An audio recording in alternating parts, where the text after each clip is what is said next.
ওম হম হনুমতে নমঃ। রাধে রাধে বন্ধুরা, আশা করি শ্রী রামদূত হনুমানজির কৃপায় আপনারা সকলেই বেশ ভালো আছেন। আমি আপনাদের বন্ধু আচার্য কৌশিক আবারও হাজির জুন মাসের মাসিক রাশি ও লগ্ন ফলের প্রতিবেদনের সাথে। প্রথমেই আপনাদের নিজের চ্যানেল অ্যাস্ট্রোদিশায় উপস্থাপিত 2025 সালের জুন মাসের মান্থলি হরোস্কোপ অর্থাৎ মাসিক রাশি ও লগ্নফল অনুষ্ঠানে আপনাদের অনেক অনেক শুভেচ্ছা, অভিনন্দন, কৃতজ্ঞতা ও স্বাগত জানাই। আজকের এই প্রতিবেদনে আলোচনা করব জুন 2025-এর গ্রহগোচর ও গ্রহের অবস্থানের নিরিখে আপনাদের জীবনে কি প্রভাব পড়তে চলেছে, আর তার সাথে কি উপায় বা প্রতিকার করলে এই মাসটি আপনাদের জন্য অনেক শুভ প্রমাণিত হতে পারে, তারই বিস্তারিত আলাপ আলোচনায়। তাই সম্পূর্ণ ভিডিওটি বেশ মনোযোগ সহকারে দেখবেন, যাতে কোনো মূল্যবান বিষয় মিস না হয়ে যায়। আর হ্যাঁ, যদি মনে হয় ভিডিওটি দেখে কিঞ্চিত মাত্র উপকৃত হয়েছেন, তবে অবশ্যই ভিডিওটিকে লাইক ও চ্যানেলটিকে সাবস্ক্রাইব করে প্রিয়জনের মধ্যে ভিডিওটিকে বেশি বেশি করে শেয়ার করে দেবেন। তো আসুন আর কথা না বাড়িয়ে জেনে নেওয়া যাক 2025-এর জুন মাসে আপনাদের জীবনে কি কি ঘটনা ঘটতে চলেছে, তারই বিস্তারিত আলোচনা। রাশিচক্রের প্রথম রাশি ও অগ্নিতত্ত্বের রাশি মেষ, আর এই রাশির অধিপতি হলেন শক্তি, পরাক্রম, সাহস, কর্ম, ক্রোধ, রক্ত, সম্পত্তি, ঋণ ইত্যাদির কারক গ্রহ ও গ্রহের সেনাপতি মঙ্গল। মেষ রাশি ও মেষ লগ্নের জাতক জাতিকাদের জন্য জুন মাস অনেক দিক থেকেই বেশ অনুকূল সময় হিসেবে প্রমাণিত হতে চলেছে। যেহেতু মাসের শুরুতেই আপনাদের রাশির অধিপতি মঙ্গল তার দুর্বল রাশি কর্কট রাশিতে অর্থাৎ আপনাদের চতুর্থভাবে বসে থাকবেন, যার ফলে আপনারা কোনো প্রকার ছোটোখাটো স্বাস্থ্য সমস্যার সম্মুখীন হতে পারেন। তবে 7 তারিখের পরে যখন মঙ্গল আপনাদের পঞ্চমভাবে গোচর করে রাজযোগের সূচনা করবেন, যার ফলে আপনারা শিক্ষা, কর্ম ও অর্থ সম্পর্কিত বিষয়ে সফলতাও অর্জন করতে পারবেন। তবে যারা শিক্ষার্থী, বিদ্যার্থী বন্ধুরা আছেন, তারা কোনো প্রকার চ্যালেঞ্জ বা সমস্যার সম্মুখীন হতে পারেন এবং যা আপনাদের বিরক্তির কারণ হয়ে দাঁড়াতে পারে। যারা দাম্পত্য সম্পর্কে আবদ্ধ আছেন, মাসের শুরুর সময়টি আপনাদের জন্য বেশ অনুকূল সময় হিসেবেই প্রমাণিত হবে এবং আপনাদের সম্পর্কের মধ্যে পারস্পরিক ভাব ভালোবাসা ও বোঝাপড়া আগের থেকে অনেক উন্নত হতে দেখা যাবে। তবে যারা প্রেম সম্পর্কের সাথে যুক্ত আছেন, তাদের জন্য এই মাসটি কিছুটা প্রতিকূল সময়। সম্পর্ক পরিচালনা করার ক্ষেত্রে আপনারা বারংবার নানান সমস্যার সম্মুখীন হতে পারেন এবং যাকে কেন্দ্র করে সম্পর্কের মধ্যে ভুল বোঝাবুঝি ও ঝগড়ার মতো পরিস্থিতি তৈরি হতে পারে। আর্থিক দিক থেকে আকস্মিক ব্যয় বাড়বে, তবে চিন্তার কোনো কারণ নেই, আপনাদের আয়ও উল্লেখযোগ্য হারে বৃদ্ধি পেতেই দেখা যাবে। তবে আপনাদের ব্যাংক ব্যালেন্স বা সঞ্চয়ও বাড়বে, ফলে আপনারা স্বস্তির নিঃশ্বাস ফেলতে পারবেন। প্রতিটি কাজে আপনারা আপনাদের ভাই বোনের থেকে নৈতিক সমর্থন পাবেন। যদিও মায়ের স্বাস্থ্যের প্রতি আপনাদের যত্নবান হতে হবে, কারণ তিনি স্বাস্থ্য সমস্যার সম্মুখীন হতে পারেন এবং যা আপনাদের চলমান জীবনের গতিকে অবরুদ্ধ করতে পারে। তবে বাবার থেকে বিশেষ সাহায্য, সহযোগিতা ও সমর্থন আপনারা লাভ করতে পারবেন। চাকরিজীবীদের কর্মব্যস্ততা বৃদ্ধি পাবে, এমনকি কাজের সূত্রে দীর্ঘ ভ্রমণের বা বিদেশ ভ্রমণের সুযোগও এই মাসে আপনারা পেতে পারেন। অন্যদিকে ব্যবসায়ী ব্যক্তিরাও এই মাসে বেশ ভালো সাফল্য অর্জন করতে পারবেন। তবে স্বাস্থ্যের প্রতি আপনাদের অধিক যত্নবান হতে হবে এবং সাবধানতা, সতর্কতা অবলম্বন করে চলতে হবে। অন্যথায় আপনারা আকস্মিক স্বাস্থ্যক্ষতির সম্মুখীন হতে পারেন এবং কোনো রোগের কবলে পড়তে পারেন। ধর্মীয় ও আধ্যাত্মিক কাজের প্রতি আপনাদের আগ্রহ বাড়বে, এমনকি এই মাসে আপনারা কোনো সংক্ষিপ্ত তীর্থযাত্রায় যাওয়ারও পরিকল্পনা করতে পারেন। এই তো গেল সংক্ষিপ্ত আলোচনা।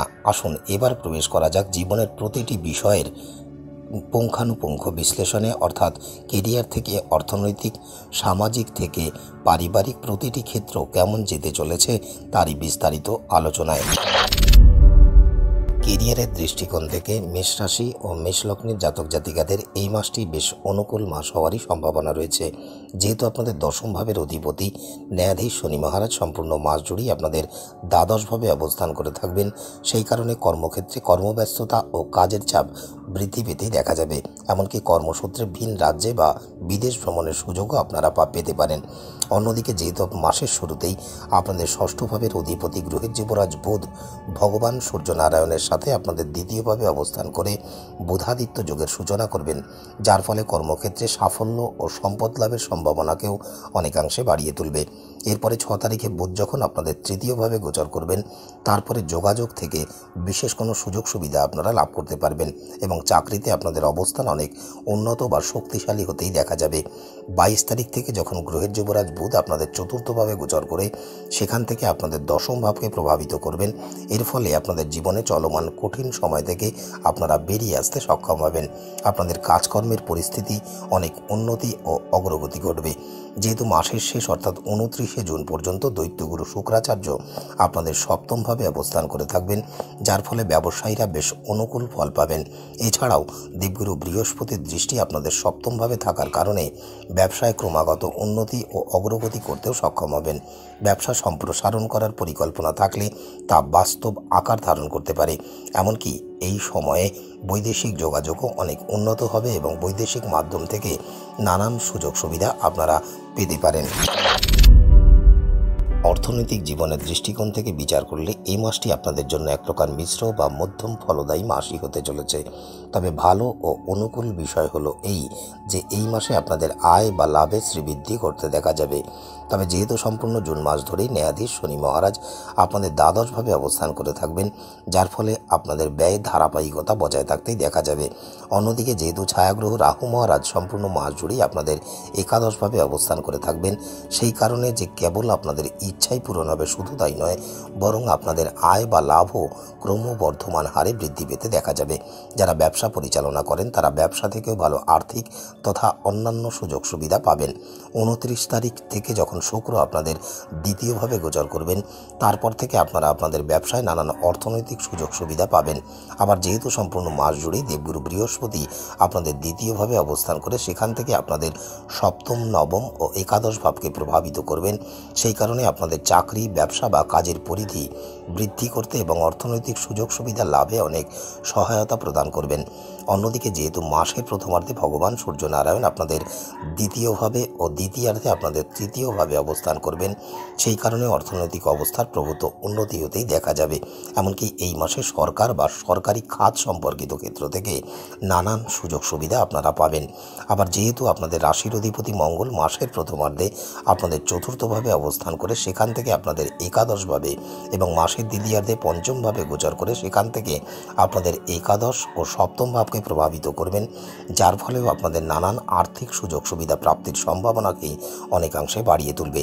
যারা শেয়ার বাজারে বা ঝুঁকিপূর্ণ ক্ষেত্রে বিনিয়োগ করেন তাদের সম্পূর্ণ মাস জুড়েই যে কোনো প্রকার বিনিয়োগ করা থেকে বিরত থাকতে হবে। রাধে রাধে, জয় শ্রীরাম দূতায়। একাধিক জায়গায় গিয়ে ব্যর্থ হয়েছেন, নানা সমস্যায় জর্জরিত জীবন, জ্যোতিষ বা তন্ত্রের উপরে ভরসা উঠে গেছে, সমস্যার সমাধানের আশাও ছেড়ে দিয়েছেন। একবার আসুন এবং কথা বলুন আর নিজের সমস্যার সমাধান নিজে করুন এবং আপনার জীবনের সফলতাকে চুম্বন করুন। নিচে দেওয়া এই নম্বরে অ্যাপয়েন্টমেন্ট বুক করুন এবং অতি শীঘ্র সমস্যার সমাধানের জন্য যোগাযোগ করুন। জয় শ্রীরাম, রাধে রাধে। স্বাস্থ্যের দৃষ্টিকোণ থেকে এই মাস মেষের জাতক জাতিকাদের জন্য কিছুটা উত্থান পতনে পরিপূর্ণ থাকবে।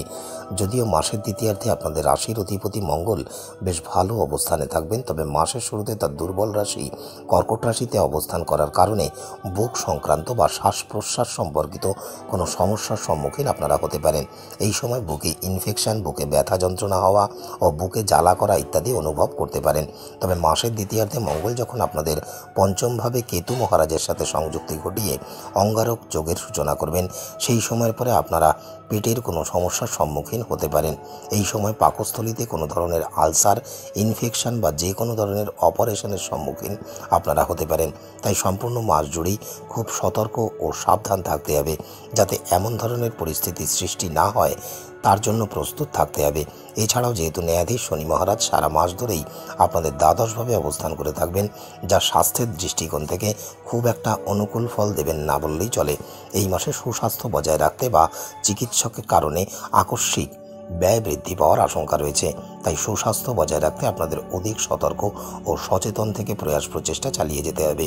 সঠিক দৈনন্দিন রুটিন মেনে চলার পাশাপাশি প্রাতঃভ্রমণ বা যোগাভ্যাসের সাথে যুক্ত হতে পারলে আপনারা বেশ উপকৃত হবেন। পুষ্টিকর খাবারের পাশাপাশি একবারে পেট ভরে বা অধিক পরিমাণ না খেয়ে অল্প তবে বারংবার খাবার খেলে পরিপাকতন্ত্রের উন্নতি হবে এবং পেটের সমস্যাও অনেক কমবে। পাশাপাশি যে কোনো শারীরিক সমস্যাকে উপেক্ষা বা অবহেলা না করে প্রয়োজনে ডাক্তারের শরণাপন্ন হওয়াই আপনাদের উচিত কর্তব্য হিসেবে বিবেচিত হচ্ছে। এবারে যদি প্রেম ও দাম্পত্য সম্পর্কের দিক থেকে বিচার করা হয়, তবে আপনারা যারা প্রেম সম্পর্কের সাথে যুক্ত আছেন, এই মাসটি আপনাদের জন্য কিছুটা প্রতিকূল সময়। যেহেতু সম্পূর্ণ মাস জুড়েই আপনাদের পঞ্চমভাবে ছায়াগ্রহ কেতু মহারাজ অবস্থান করে থাকবেন, সেই কারণে প্রেম সম্পর্কে পারস্পরিক ভুল বোঝাবুঝি বৃদ্ধি পেতে পারে এবং যার ফলে আপনাদের সম্পর্কের মধ্যে ঘন ঘন উত্তেজনা, বিবাদ বা দ্বন্দ্বের সূচনা হতে পারে। এমনকি অনেক প্রেম সম্পর্কে প্রিয়জন বিশ্বাসঘাতকতাও করতে পারেন, যার ফলে মানসিক কষ্ট বাড়তে পারে। অপরদিকে যেহেতু আপনাদের পঞ্চম ভাবের অধিপতি ভগবান সূর্যনারায়ণ মাসের শুরুতেই গ্রহের যুবরাজ বুধের সঙ্গে একত্রে আপনাদের দ্বিতীয়ভাবে অবস্থান করে থাকবেন, যার ফলে পারিবারিক চাপের কারণে আপনারা প্রেম সম্পর্ক থেকে নিজেদের দূরে সরিয়ে নেওয়ার চেষ্টা করতে পারেন। তবে মাসের 15 তারিখ থেকে যখন ভগবান সূর্যনারায়ণ আপনাদের তৃতীয়ভাবে গোচর করে দেবগুরু বৃহস্পতি ও গ্রহের যুবরাজ বুধের সাথে সংযুক্তি ঘটাবেন, সুতরাং এই সময়ের পরে আপনারা বন্ধুদের সাথে পরামর্শ করে আপনাদের প্রেম সম্পর্ক সঠিকভাবে পরিচালনা করার বা প্রিয়জনের সাথে পুনঃ মিলনের প্রয়াস প্রচেষ্টা চালাবেন। তবে যেহেতু 7 তারিখে মঙ্গল আপনাদের পঞ্চমভাবে গোচর করে কেতু মহারাজের সংযুক্তি ঘটিয়ে মঙ্গল কেতুর অঙ্গারক যোগ তৈরি করবেন, সেই কারণে এই যোগের প্রভাবে প্রেম সম্পর্ক পুরোপুরি নষ্ট হয়েও যেতে পারে। তাই এই মাসে আপনাদের খুব সাবধান ও সতর্ক থেকে প্রেম সম্পর্ক পরিচালনা করতে হবে। অন্যদিকে যারা দাম্পত্য জীবনযাপন করছেন, যেহেতু আপনাদের সপ্তম ভাবের অধিপতি দৈত্যগুরু শুক্রাচার্য প্রায় সম্পূর্ণ মাস জুড়েই আপনাদের প্রথমভাবে অর্থাৎ আপনাদের নিজের রাশিতে অবস্থান করে সেখান থেকে আপনাদের সপ্তমে দৃষ্টি দেবেন, সেই কারণে আপনাদের দাম্পত্য সম্পর্কে পারস্পরিক প্রেম, ঘনিষ্ঠতা ও বোঝাপড়া অনেক উন্নত করতে সহায়তা প্রদান করবে। রোমান্টিকতায় পরিপূর্ণ মুহূর্ত ও সম্পর্কের মাধুর্য আপনারা এই মাসে অনুভব করতে পারবেন। একে অপরের প্রতি সম্মান শ্রদ্ধাও অনেক বাড়বে। তবে 29 তারিখে যখন দৈত্যগুরু শুক্রাচার্য আপনাদের দ্বিতীয়ভাবে গোচর করবেন, তারপরে আপনাদের স্বামী অথবা স্ত্রী কোনো প্রকার স্বাস্থ্য সমস্যার সম্মুখীন হতে পারেন।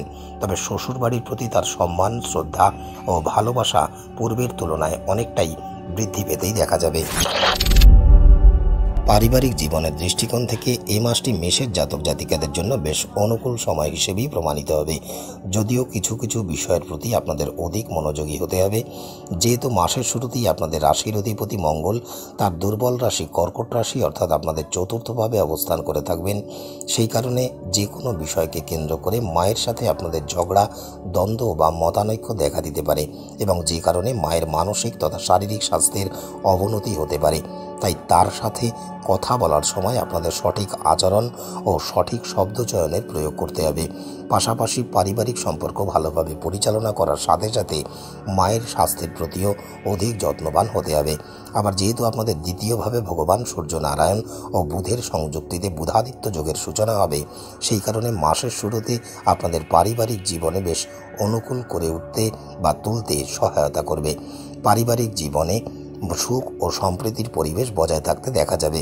অন্যদিকে যেহেতু আপনাদের দ্বিতীয় ভাবের অধিপতি দৈত্যগুরু শুক্রাচার্য মাসের শুরুতে আপনাদের রাশিতে অবস্থান করে থাকবেন, সেই কারণে প্রতিটি কাজে আপনারা পরিবারের সদস্যদের সাহায্য, সহযোগিতা ও সমর্থন পাবেন। আবার যেহেতু পুরো মাস জুড়েই দেবগুরু বৃহস্পতি আপনাদের তৃতীয়ভাবে অবস্থান করে থাকবেন, যার ফলে আপনাদের সাথে আপনাদের ভাই বোনের সম্পর্ক অনেক উন্নত হতে দেখা যাবে। তারাও প্রতিটি কাজে আপনাদের সমর্থন পাবেন। এই মাসটি তাদের জন্য অনেক অনুকূল মাস হিসেবে প্রমাণিত হবে এবং তাদেরও সকল কাজ সুসম্পন্ন হতেই দেখা যাবে। উন্নতি ও অগ্রগতির পরিবারে সকলের খুশি বহন করে নিয়ে আসবে। 6 তারিখ থেকে বুধ ও বৃহস্পতির সংযুক্তি আপনাদের তৃতীয়ভাবে হওয়ার কারণে আপনাদের সাথে ভাই বোনের সম্পর্কে সামঞ্জস্যতা বাড়বে এবং পারিবারিক সুখের সঞ্চার হতে দেখা যাবে। তবে 7 তারিখে যখন আপনাদের সপ্তম ভাবের অধিপতি মঙ্গল আপনাদের চতুর্থ ভাব থেকে পঞ্চম ভাবে গোচর করবেন, যার ফলে সন্তান সম্পর্কিত কোনো সমস্যার সম্মুখীন আপনারা এ সময় হতে পারেন। তবে মায়ের স্বাস্থ্যের প্রভূত উন্নতি হতেই দেখা যাবে এবং পারিবারিক অবস্থাও বেশ অনুকূলে থাকবে। আপনাদের সাথে বাবা বা পিতৃস্থানীয় ব্যক্তিদের সম্পর্ক সুমধুর হবে এবং তাদের সহায়তায় আপনারা নানান আর্থিক সুযোগ সুবিধাও পেতে পারেন। পাশাপাশি পারিবারিক ব্যবসায় আপনারা উন্নতি ও অগ্রগতি করতেও সক্ষম হবেন। যে কোনো প্রকার সমস্যায় জর্জরিত জীবন নানান উপায় করেও জীবনে কোনো রকম সফলতা পাচ্ছেন না। একাধিক জায়গায় গিয়েও বারংবার ব্যর্থ হয়ে ফিরেছেন। আর সময় নষ্ট নয়, আজই যোগাযোগ করুন সংকটমোচন শ্রী রামদূত হনুমানজির কৃপাপাত্র জ্যোতিষ আচার্য কৌশিক গুরুজির সাথে। গুরুজির নির্দেশ মতন প্রতিকার করুন আর নিজের ভাগ্য নিজেই পরিবর্তন করুন। আর হ্যাঁ, গুরুজির সঙ্গে অনলাইনেও যোগাযোগ করতে পারেন। তবে আর দেরি কেন, আজই যোগাযোগ করুন স্ক্রিনে দেওয়া এই নম্বর 9831876165। চেম্বারের অ্যাড্রেস অ্যাস্ট্রোদিশা, হৃদয়পুর স্টেশন, কোড়া, কলকাতা ৭,১৩০,০০০। গুরুজির সাথে সাক্ষাতের পূর্বে অবশ্যই যোগাযোগ করে তবেই আসবেন। রাধে রাধে। এবারে যদি প্রতিকার বা উপায়ের বিষয়ে আলোচনা করা হয়, তবে গ্রহ নক্ষত্রের অশুভ প্রভাব ও নানা প্রকার বাধা বিপত্তি থেকে পরিত্রাণ পেতে মেষ রাশি ও মেষ লগ্নের জাতক জাতিকারা প্রতিদিন ভগবান শ্রী হনুমানজির দর্শন করে দিন শুরু করুন এবং শুদ্ধতা ও সাত্ত্বিকতা বজায় রেখে হনুমান চালিসার পাঠ করুন। প্রত্যেক দিন প্রাতঃকালে স্নানের পরে ভগবান সূর্যনারায়ণকে কুমকুম বা মেটের সিঁদুর সহযোগে অর্ঘ্য নিবেদন করুন। প্রত্যেক বৃহস্পতিবার করে কলা গাছে জল নিবেদন করে তার পূজা আরাধনা করুন এবং প্রত্যেক বুধবার করে ভগবান শ্রী গণেশকে 11টি দুর্বাঙ্কুর নিবেদন করে তার পূজা আরাধনা করুন। তো বন্ধুরা, এই ছিল মেষ রাশি ও মেষ লগ্নের জাতক জাতিকাদের জুন 2025-এর মাসিক রাশি ও লগ্নফল। নানা প্রকার জ্যোতিষ সম্বন্ধীয় তথ্য পেতে এবং জীবনের সঠিক দিক নির্দেশনা পেতে চ্যানেলটিকে সাবস্ক্রাইব করে প্রতিবেদনটিকে পরিচিত মানুষজনের মধ্যে শেয়ার করে তাদেরকেও দেখার সুযোগ করে দেবেন। আজকের মতো এতটুকুই। দেখা হবে অন্য কোনো প্রতিবেদনের সাথে। ততক্ষণ স্ক্রিনে আসা এই প্রতিবেদনগুলি আপনারা দেখতে পারেন। ভালো থাকবেন, সুস্থ থাকবেন। বালাজি ও রাধারানীর কৃপা সর্বদাই আপনাদের উপরে বর্ষিত হোক। রাধে রাধে।